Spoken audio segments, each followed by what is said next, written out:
ప్రభు నామంన అందరికీ శుభోదయం. ఈరోజు దేవుని వాగ్దానము ఏమనగా కీర్తనల గ్రంథము 45వ అధ్యాయము 2వ వచనము. నరుల కంటే నీవు అతి సుందరుడివై ఉన్నావు, నీ పెదవుల మీద దయారసము పోయబడి ఉన్నది, కావున దేవుడు నిత్యము నిన్ను ఆశీర్వదించును. సహోదరులారా, యేసు ప్రభువు భూమిపై నివసించినప్పుడు ఆయన అందము శరీర సంబంధమైనది కాదు, అది ఆధ్యాత్మికము.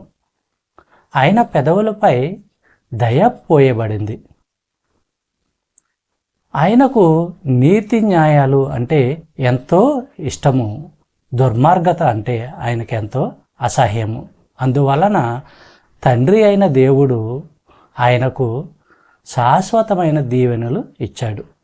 చెప్పబడిన వాగ్దానము దేవుడు దీవించి ఆశీర్వదించును గాక. ఆమేన్.